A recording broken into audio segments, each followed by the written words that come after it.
অন্য কোনো দায়িত্ব না থাক, পরিবার আছে না? আমার বউ আমি টাকা দিয়ে বিয়ে করে এনেছি, যখন খুশি আদর করব, যখন খুশি ঠ্যাঙান দেব, আর কারো কিছু বলার আছে নাকি? বলার আছে? আমার বউ আমার বান্দি, ঠিক না? কার বান্দি? আমি কার বান্দা? আল্লাহ হিসাব না নিয়ে ছাড়বেন না। আমি আপনাদের বলি, উলামায়ে কেরামেরও বলি, আমরা পুরুষ মানুষ, শ্রোতারা পুরুষ, হাদিয়া দেয় পুরুষেরা, আমরা একটু পুরুষের পাশ টেনেই ওয়াজগুলো করি। শুধু বলি আল্লাহ হুকুম করেছেন, রাসূল হুকুম করেছেন যে স্ত্রীরা স্বামীর আনুগত্য করবে, কিন্তু আল্লাহ আল্লাহ রাসূল স্বামীদের কি বললেন এটা আর বলা হয় না, ঠিক আছে না? মাঝে মাঝে একটু বেশি করেও বলি, স্বামীর পায়ের নিচে স্ত্রীর বেহেশত, শোনেননি? জাল কথা, মিছে কথা, আমাদের সমাজে জাল হাদিসে ভরা। এই ঈমান চুরির, ঈমান নষ্ট হওয়ার, সুন্নত থেকে বেরিয়ে যাওয়ার বড় কারণ হলো এই জাল কথাগুলো, জাল হাদিসগুলো।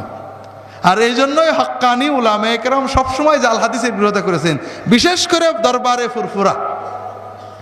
আমি যখন হাদিসের নামে জালিয়াতি বই লেখলাম, তখন একজন দরবারের একজন নেককার আল্লাহর বান্দা বলছে, আরে জাল হাদিসের বিরুদ্ধে কথা বলবে আহলে হাদিসরা, জামাত ইসলামরা, পীর মাশায়েখরা তো জাল হাদিস সহিহ হাদিস অত ওয়াজ করে বেড়াবে একসাথে, আপনার নিশ্চয়ই জামাত ইসলামরা টাকা দিয়েছে, আহলে হাদিসরা টাকা দিয়েছে, তাই এটা করছেন।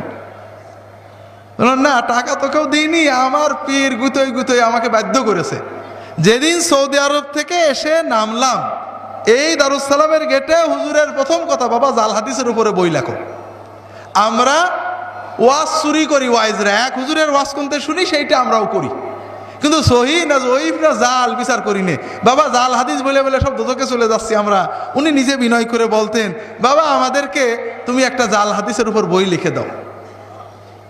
তো যাই হোক, বই লেখলাম, কি সাহসী কুলোলো না। পরে 4-5 বছর পরে ঠ্যাং ভেঙে গেল মাহফিলতে আসতে, গাড়ি অ্যাক্সিডেন্ট করে। তা তখন দেখলাম পা ভেঙেইছে, কাম কাজ নেই, বইটা লেখলাম।